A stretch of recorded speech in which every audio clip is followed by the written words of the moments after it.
Oke, kali ini kita gak cuma ngomongin soal sepak bola biasa. Cerita yang akan kita bahas ini lebih dari sekedar taktik di lapangan. Ini adalah kisah tentang janji seorang anak kepada mendiang ayahnya. Sebuah perjalanan emosional untuk pulang. Ya, ini kisah Shane Pettinama.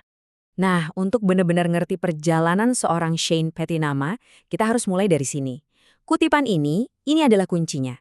Karena di balik setiap lari, setiap tackle, setiap umpan yang dia lakukan di lapangan, ada alasan yang jauh lebih dalam. Sebuah motivasi yang datangnya langsung dari hati. Jadi apa sih yang mendorong seorang pemain yang karirnya udah mapan banget di Eropa tiba-tiba memilih jalan yang berbeda ini? Jawabannya sebenarnya simpel, tapi dalam banget ayahnya. Ini bukan lagi soal karir, ini udah soal menuntaskan sebuah mimpi yang tertunda. Jadi ceritanya begini, ayah Shane itu lahir di Semarang. Meskipun beliau tinggal dan membangun keluarga di Belanda, hatinya itu gak pernah benar-benar pergi dari Indonesia. Beliau sering banget cerita ke Shane soal keindahan tanah air, dan dari situlah rasa cinta itu ditanamkan. Mimpi terbesar ayahnya membawa seluruh keluarganya pulang kembali ke tempat ia dilahirkan. Sayangnya ya, takdir berkata lain. Sang ayah berpulang sebelum mimpi besar itu bisa jadi kenyataan. Dan inilah yang bikin setiap penampilan Shane di lapangan jadi begitu berarti. Waktu Shane Pettinama pakai seragam merah putih, dia itu nggak cuma main untuk sebuah negara. Dia bermain untuk ayahnya. Melanjutkan sebuah warisan dan mewujudkan mimpi yang sempat terhenti. Tentu aja, nepati janji sebesar itu gak gampang. Perjalanannya untuk bisa resmi membela tim nasional Indonesia itu penuh banget sama rintangan dan drama. Yuk kita lihat gimana sih lika-liku prosesnya. Sebelum namanya kita kenal di sini, Shane itu udah ngebangun karir yang mengesankan banget di Eropa. Dia ditempa di akademi sepak bola kelas dunia kayak Ajax dan Utrecht, terus ngebuktiin dirinya di liga-liga kompetitif. Jadi jelas ya, kita lagi ngomongin pemain dengan standar dan didikan sepak bola level atas, bukan kaleng-kaleng. Proses buat jadi WNI-nya ini ternyata dramatis banget. Awalnya sempat ketunda. Pas kesempatannya datang, dia harus balapan sama waktu. Coba bayangin deh, dia cuma punya 72 jam, 3 hari ya, untuk terbang dari Norwegia ke Indonesia, ambil sumpah, dan ngurus semua dokumen. Bahkan sampai urusan cetak KTP pun jadi rintangan terakhir yang bikin deg-degan. Ini nunjukin banget betapa besar keinginannya untuk pulang. Nah, setelah semua perjuangan itu, akhirnya momen yang ditunggu-tunggu pun datang. Momen di mana janji kepada sang ayah mulai terbayar. Dan itu terjadi di panggung terbesar yang bisa kita bayangkan. Dan ini bukan debut biasa loh. Pertandingan pertamanya langsung melawan sang juara Piala Dunia, Argentina. Di hadapan lautan manusia di Gelora Bung Karno dengan mata dunia tertuju ke sana. Gila kan? Susah banget ngebayangin panggung yang lebih besar dari ini untuk memulai sebuah babak baru. Dan ya, di momen itulah semua emosi tumpah.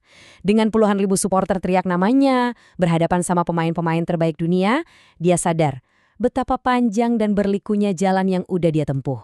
Dari sebuah janji di Eropa, sampai akhirnya berdiri gagah di rumput GBK. Tapi, euforia debut itu ternyata gak berlangsung selamanya. Setelah itu, tantangan baru muncul. Kehadiran Shane ini memicu salah satu perdebatan paling panas di kalangan supporter sepak bola Indonesia. Siapa sih yang lebih pantas ngisi pos bek kiri utama? Oke, jadi ada dua kubu. Di satu sisi ada Pratama Arhan, pahlawan lokal yang udah lebih dulu merebut hati kita semua dengan kecepatannya, dan tentu saja lemparan kedalamannya yang mematikan itu. Di sisi lain ada Shane, pemain berpengalaman dari Eropa yang membawa gaya main taktis dan ketenanan.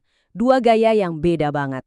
Nah, disinilah letak inti perdebatannya. Di satu sisi, kita punya Arhan dengan senjata uniknya, lemparan roket yang bisa ngubah jalannya permainan dalam sekejap.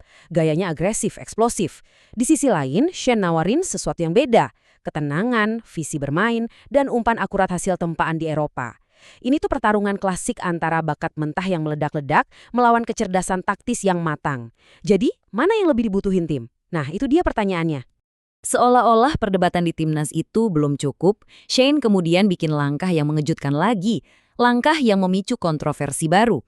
Dia mutusin untuk benar-benar pulang dan ngelanjutin karir klubnya di Indonesia.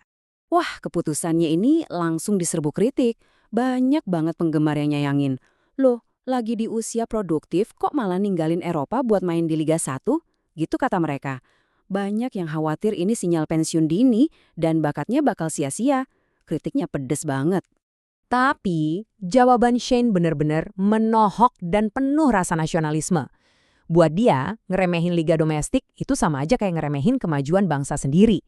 Dia justru nantang narasi negatif itu dan ngajak semua pihak untuk sama-sama membangun sepak bola kita. Jadi, ini jelas bukan langkah mundur. Buat Shane, ini adalah sebuah misi. Dia mau bawa disiplin, profesionalisme, dan kualitas yang dia pelajari bertahun-tahun di Eropa untuk dibagikan di sini, di tanah air ayahnya. Tujuannya bukan lagi cuma buat tim nasional, tapi untuk mengangkat seluruh ekosistem sepak bola Indonesia dari dalam. Perjalanan Shane Petinama untuk menepati janjinya kini masuk ke babak baru. Misinya besar dan pertanyaannya pun sama besarnya.